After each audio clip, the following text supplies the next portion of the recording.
Saya Wulan Destia Natalia, penerima Dana Abadi Kebudayaan PKKI tahun 2022.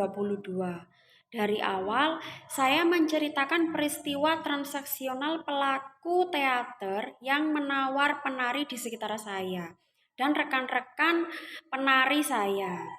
Saya menceritakan hal ini hanya kepada Arum. Kebetulan saya tidak terbiasa bercerita dengan orang banyak, apalagi bukan orang yang saya percayai.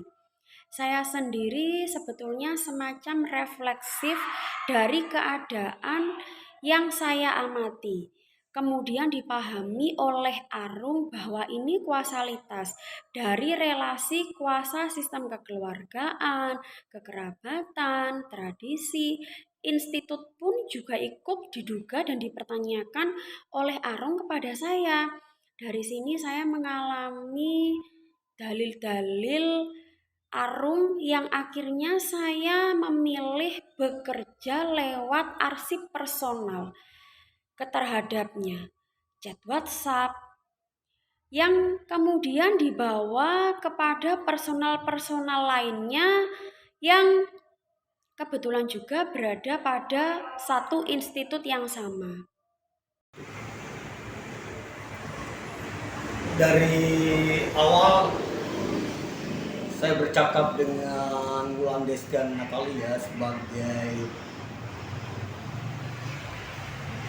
inisiator dari gagasan Bus Jalur Wajan Penyok ini, atau dia sebagai storytelling yang memang dari awal tidak memutuskan untuk tidak menampakkan diri, tidak mewujudkan di dalam uh, satu kenyataan yang real, tetapi dia ikut melibatkan beberapa komunitasnya, beberapa performernya, beberapa penarinya, itu sebagai bagian dari dia untuk ikut berkolaborasi, ikut bekerja sama untuk mewujudkan visi dan misi dia. Bagaimana mencoba membuka paradigma alternatif di dalam satu usaha untuk meretas kekerasan seksual terhadap perempuan, khususnya penari. Dari awal gagasan ini memang sengaja Wulan mencoba saya angkut pikirannya, dia berada di balik wujudku, karena antara aku dan dia sangat dekat sekali secara personal. Bahkan juga tegangan-tegangan yang ada pun juga ikut menjadi beban karya, ikut menjadi hipotesa, ikut menjadi praduga dari platform ini. Di tengah proses, Arum memutuskan untuk mempraktekkan metode advokasi dan partisipatif dengan mengangkut beberapa penari yang bisa disebut mereka itu tidak peduli dengan kekerasan seksual atau berjarak dengan narasi tersebut. Apakah semakin berjarak dengan tubuhnya? Dan dengan cara apa untuk memperdekatkan? Pilihannya adalah keseharian biografis masing-masing, seperti merias wajah, main alat musik, menari tradisi. Dangdutan pun juga ikut diangkut olehnya. Sekalipun yang saya lihat masih ada yang ganjil dan tetap berjarak dengan tubuh mereka. Atau sejatinya kita memiliki kesadaran pentingnya tubuh kita, atau menjadi tubuh yang bergerak, tubuh yang bergoyang, layaknya bus pariwisata yang membawa teman-teman, menjadi tubuh yang pasif, tubuh yang dungu, atau juga tubuh yang krik-krik. Atau saya semakin terbelenggu dengan keadaan, di saat saya sedang hamil ikut memberikan beban kebekuan dan kebuntuan dari sistem tersebut, tapi paling enggak Narasi ini diperpanjang ke teman-teman yang semula juga masa bodoh dengan hal tersebut. Eksplorasi personal masing-masing performer juga cukup penting. Teman-teman mencoba menggunakan ruang privatnya, misalnya di kamar, kemudian menggunakan wajan dan lain sebagainya, dan didistribusikan kepada saya. Juga termasuk ruang latihan, misalnya ketika ada mengalami satu kebocoran, juga bagian dari satu eksplorasi yang penting. Hal-hal yang termasuk di luar display celana dalam dan bra.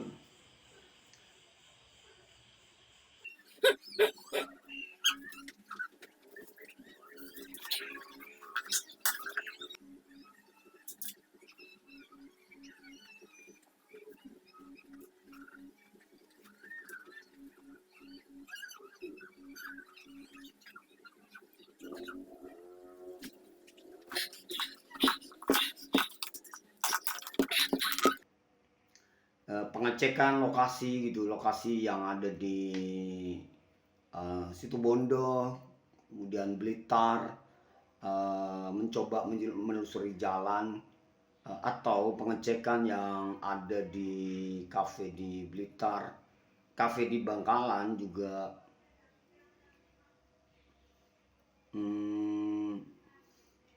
Sebagai bentuk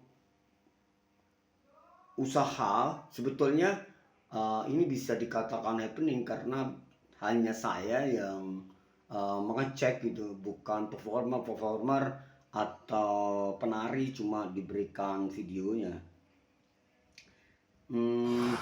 Ini kan narasi yang ada di kafe ini, ya nggak apa-apa juga ketika ini tidak kita ubah, kemudian kita bawa narasinya bertemu kayak apa ya, ketika ini dipajang gitu, dipajang apapun ketika kita datang bawa peralatan-peralatan itu, kemudian bagaimana melengkapi ini. Nah, bagaimana ketika ini juga akan dipajang.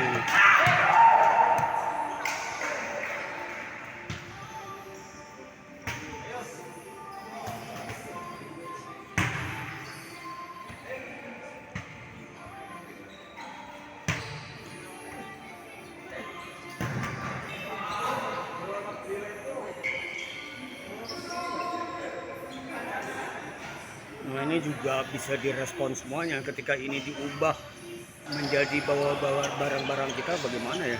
Nah, ini ruangnya bisa, daerah sini bisa bermain-main. Nah, ini juga area yang bisa memungkinkan, tapi ini juga kemungkinan besar futsalnya akan mati. Itu teman-teman. Nah, area bermainnya bisa di sini.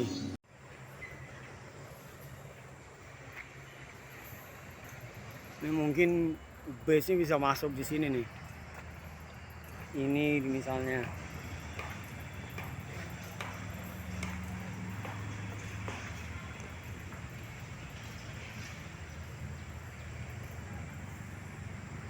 Ada area-area ini. Nah, kemungkinan ya ini area lokasinya teman-teman. Ini bisa juga menjadi bagian siapa yang mau turun pakai wajan ke sini. Itu wajan dilempar-lemparin, kemudian turun ambil wajan. Nah, kemudian areanya ini. Nah, kira-kira ini juga menjadi bagian yang cukup terbuka itu, area-area ini. Ini lantainya bisa dimain-mainin gitu. Nah, itu juga penting. Nah, area-area ini bisa juga menjadi cukup penting.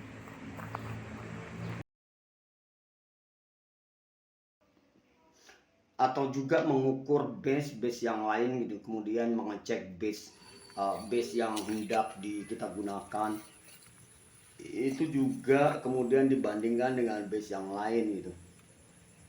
berapa meter gitu untuk membuat satu banner gitu. Juga yang sering kelupaan karena pada dasarnya kita berada pada satu sistem ekosistem terbatas, ekosistem yang sangat terbatas secara ingatan, secara memori, secara pikiran juga terbatas gitu.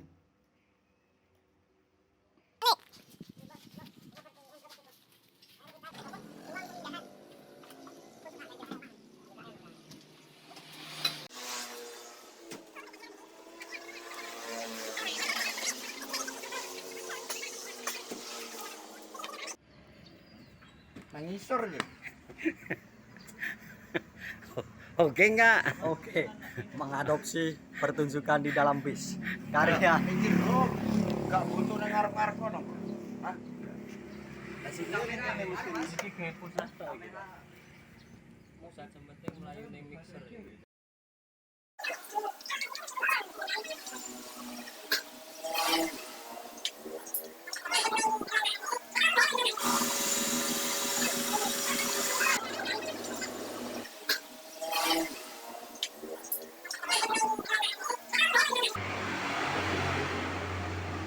Tentu saja karena ini bertolak dari satu hubungan personal antara Wulan dan saya, antara storytelling orang-orang di sekitar Wulan, penari-penari di sekitar Wulan yang dibentuk oleh sistem keluarga, sistem kekerabatan, sistem tradisi, atau sistem institusi yang notabene berada pada ruang yang nyaman, pada ruang yang perlu kita bingkai ulang. Maka saya mencoba untuk menelusuri dia, bagaimana kalau aku mencoba ganggu di dalam satu kerja dramaturgi platform ini yang tidak mau dibebani oleh satu estetika seni atau satu estetika yang selama ini kita pahami, atau satu pertunjukan tari atau teater atau apa, atau happening atau performance atau apa. Saya benar-benar menghadirkan apa yang terjadi di ruang real, ruang kenyataan, sebagai satu kajian alternatif, atau kalau mau dipahami oleh Sophia dan Yulela Nurimama, seorang kawan, rekanan yang juga praktisi seni dan akademisi seni, bahwa Besjalan Wajan Penyok dapat dipahami sebagai institusi alternatif yang kemudian PP menyebutnya sebagai tubuh yang bergoyang dan tubuh yang bergerak.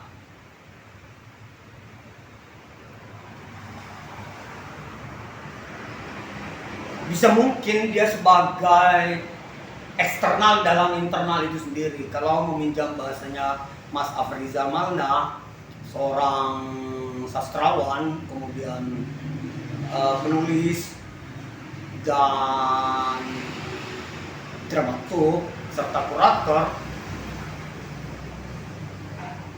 apakah eksternal juga apakah eksternal dari dalam base juga tidak ikut diangkut sebagai hal yang lain di dalam satu pertunjukan? Apakah internal hanya sebatas internal ruangnya? Aku pikir juga base, berada di dalam base itu juga bagian dari eksternal. Yang menjadi kunci penting adalah ketika internalnya juga bermasalah, ketika dihadapkan dengan eksternal yang cukup bergerak, maka gangguan-gangguan apa gitu, ketubuhan kita seperti apa gitu, apakah kita akan melahirkan satu kebekuan dan kebuntuan, dan kenapa Wulan lebih memilih meminjam tubuh saya gitu untuk hadir gitu. Apakah juga sistem keluarga, sistem institusi, atau larangan dan yang tegangan di dalam, di luar dia juga bagian dari eksternal yang ada di internal. itu juga menurut saya juga cukup penting, bagaimana sistem institusi yang hadir di dalam internal juga ikut membentuk. Maka yang jelas dari awal kami mencoba untuk unboxing gitu, membongkar gitu, mempreteli gitu organisme dalam gitu, seperti celana dalam, bra gitu, ikut diangkut, ikut didisplay, ikut dipamerkan, digerakkan, yang digantung di mana-mana di pintu dari tempat latihan gitu, dia ikut menjadi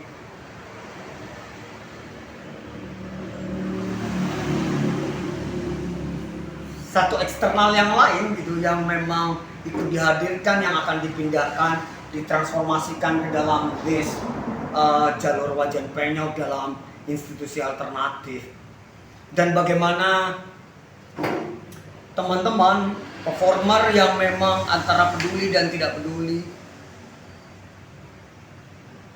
bertolak dari apapun, dari make up, dari kebiasaan polesan, dari megang handphone, dari bengong, dari sikap-sikap yang skeptis gitu terhadap narasi kekerasan seksual. Apakah ikut juga sebagai eksternal? Tentu saja itu juga bagian dari penari-penarinya Wulan gitu, yang memang bagian dibentuk oleh satu institusi seni yang sama oleh Wulan Destian. Kemudian kemudian untuk menatap satu institusi seni yang diwakili oleh Cici sebagai choreographer, bagaimana dia mengarahkan kemudian Relik sebagai satu tatapan institusi seni yang lahir di Jawa Tengah. Apakah problemnya juga sama? Tentu saya mencoba mengganggu secara eksternal institusi alternatif ini, coba mengganggu keluar, bagaimana mencoba membingkai kembali institusi-institusi seni yang ada di Jatim dan di Jateng, memproduksi teman-teman yang ada di Jatim untuk lepas, untuk memberikan satu evakuasi, untuk memberikan rute tempuh lewat satu gerak tubuh Banyuwangi Situbondo, di mana genset juga ikut diangkut ke dalam bus. Juga apakah itu bagian dari eksternal ke internal? Persiapan, unboxing yang lain sebagainya, apa bangku dari bambu, kasur dan macam-macam. Itu juga bagian dari satu usaha atau upaya yang terus-menerus dilakukan sepanjang 45 hari latihan, kemudian ditambah 3 latihan berikutnya dari Banyuwangi Situbondo, Surabaya Bangkalan, Malang dan Blitar.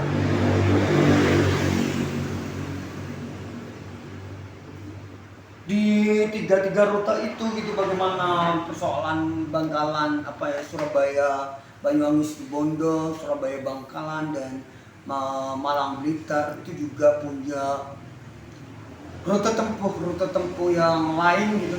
Seperti biasa melakukan satu persiapan, satu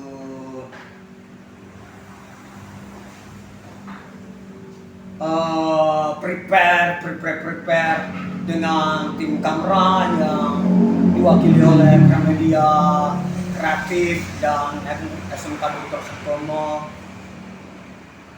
dengan melibatkan banyak kolaborator seperti Yulila Nur Imama, Afrizal Malna di Bangkalan, kemudian juga dan part-partnya juga berbeda-beda.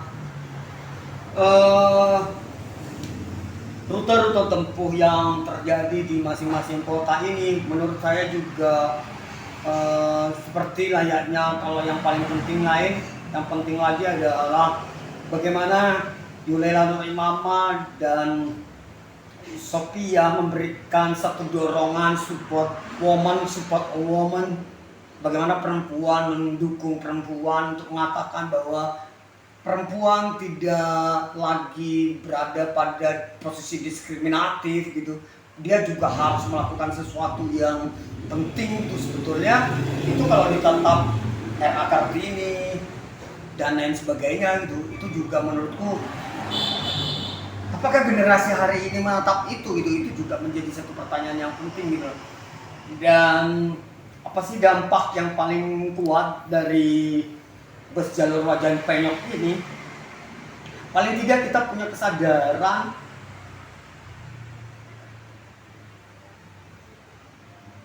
bahwa ada malapetaka, ada mara bahaya di antara kita. Saya laki-laki yang dominasi ya tentu dikonstruksi oleh patriarki, bagaimana sengaja kita tidak memunculkan Wulan, suara Wulan ada di saya gitu, yang dia juga berkelindan secara tidak langsung ada pro-feminisme di dalamnya untuk ya melihat atau menatap bahwa kita sedang tidak aman. Sebetulnya kita sedang tidak siap saja, kita sedang santai-santai saja. Kita juga berada dalam ruang lingkup yang mengalami satu kerancuan budaya hari ini. Budaya juga yang juga perlu kita telusuri. Jangan-jangan kebudayaan yang sudah hadir di hari ini budaya apa ya? Atau kita sedang mau menciptakan budaya yang baru yang lebih relevan gitu, apa yang kita artinya supaya kita terjebak pada keadiluhungan, tapi juga di belakang keadiluhungan itu melakukan satu kekerasan gitu terhadap gender yang berbeda gitu, ada dominasi kelas yang memang cukup kuat terus kita lakukan gitu. Nah, usaha ini menurut saya cukup kita telisik ulang dan kita terus sambungkan bersama-sama melalui 6 kota ini gitu. Saya kira 6 kota ini sebagai modus kerja dalam pemahaman bus jalur Wajan Penyok untuk tidak mendiskreditkan penari khususnya di lingkungan Wulan Destian.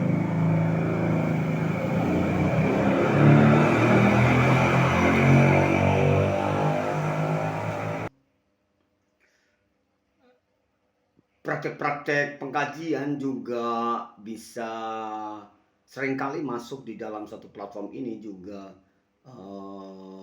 performer art dan performing happening juga lebih banyak gitu dikonstruksi oleh happening karena merespon apa yang terjadi pada saat itu gitu.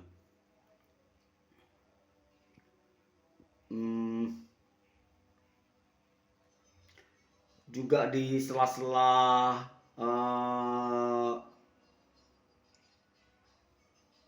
apa ya, setelah platform memang menyesuaikan keadaan juga, memang ada yang makan gitu misalnya, kalau ada yang sholat gitu silahkan gitu, memang dipersilahkan gitu di dalam satu platform itu, memang menyesuaikan dengan waktu saat itu juga.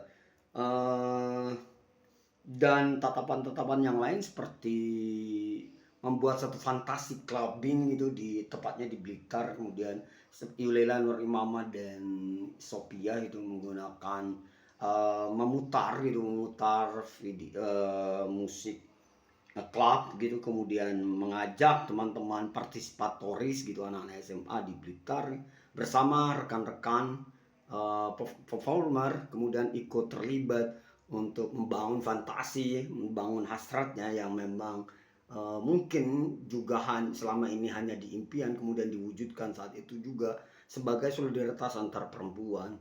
Aku melihat satu kerja yang cukup penting sebagai akhiran dari 48 hari di malam itu juga gitu.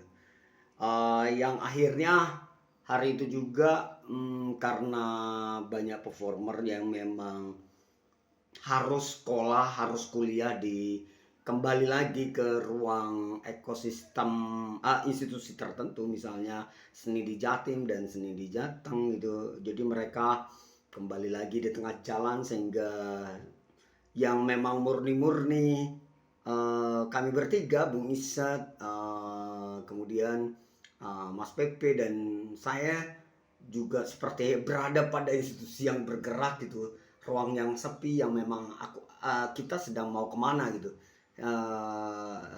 Institusi ini untuk bagaimana institusi alternatif ini lagi-lagi mencoba merumuskan, kemudian lagi-lagi di prepare bertiga.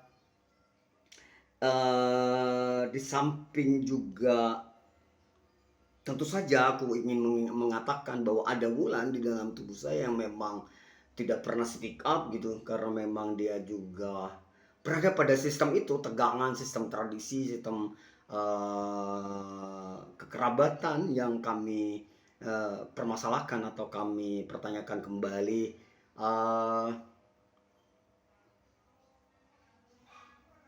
Aku berpikir bahwa posisi tubuh saya bukan menjadi penting gitu sebetulnya. Kenapa Wulan tidak hadir gitu di dalam framing, tapi karena sebagian besar ada tegangan-tegangan itu yang paling memungkinkan gitu. Aku pikir itu juga sebagai bentuk membeku dan buntunya satu sistem yang diproduksi oleh institusi tertentu gitu. Akhirnya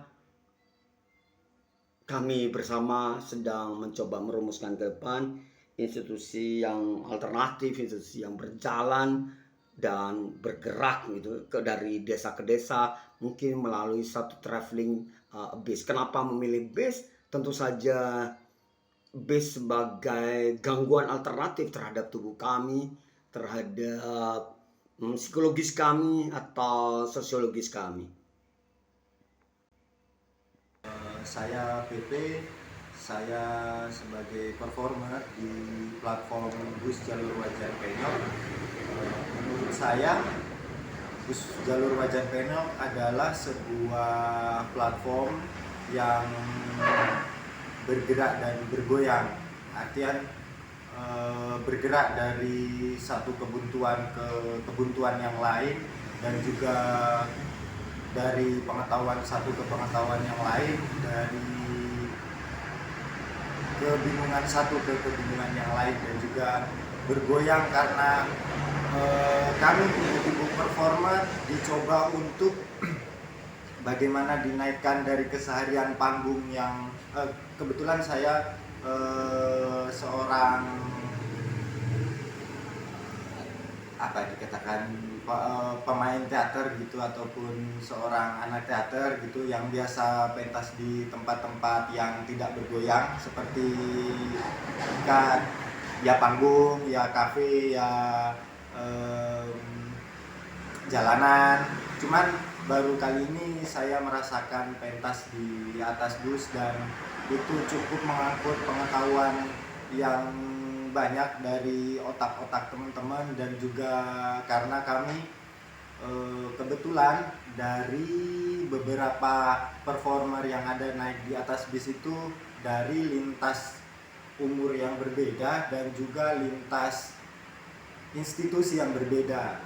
Disebutkan di situ bahwa ada institusi yang Jawa Tengah, ada institusi Jawa Timur, dan kebetulan saya adalah institusi seni yang Jawa Tengah dan Jawa Timur. Kebetulan saya institusi yang bergerak di jalanan gitu. Karena dulu sempat di institusi dan belajar teater bukan dari institusi, melainkan dari orang-orang yang ada di sekitar institusi. Kalau boleh dikatakan Bus Jalur Wajan Penyok sebagai alternatif stress release bagi seorang personal pengkarya, mungkin bisa jadi dikatakan seperti itu, karena berdasarkan apa yang saya baca dari riset yang dilakukan oleh Mbak Siska Laveji ya Mas ya, itu dikatakan bahwa kesenian adalah salah satu platform untuk melepaskan apa-apa yang ada di dalam tubuhnya dari dampak-dampak dari kekerasan seksual yang kebetulan dialami oleh Mbak Siska. Dia menyalurkannya lewat seni rupa, dan mungkin Bus Jalur Wajan Penyok adalah sebuah platform lain untuk melepaskan katarsis ataupun mengkatarsiskan penyucian dan penghilangan stres, penghilangan kebekuan, mencoba memecah kebekuan, dan juga pada intinya adalah Bus Jalur Wajan Penyok salah satu platform yang menarik yang pernah saya ikuti. Terima kasih. Nama saya Adianto atau sering dipanggil dengan Ismail Marzuki. Dalam platform Bus Jalur Wajan Penyok, saya bertanggung jawab sebagai penata artistik dan juga sebagai perform. Dalam platform yang digagas oleh Mbak Wulan, saya dapat menemukan banyak hal. Di antaranya saya jadi mengerti bahwasanya dari mana saja ruang-ruang pelecehan seksual dan kekerasan seksual, terutama di ruang-ruang kebudayaan, bisa masuk atau bisa terjadi bagi pelaku-pelaku budaya atau pelaku-pelaku kesenian. Dalam platform ini juga saya bisa menemukan sebuah cara atau bagaimana jalur mengevakuasi diri untuk tidak terjadi pelecehan seksual di ruang-ruang kebudayaan terutama, dan ruang-ruang lain pada umumnya seperti mungkin pendidikan atau rumah tangga. Dan di platform ini juga saya belajar banyak hal, terutama dari tulisan-tulisan yang ditulis dari para pemateri. Saya bisa melihat atau saya bisa mempelajari banyak hal. Saya bisa merasakan bagaimana kepedihan, bagaimana kehidupan atau bagaimana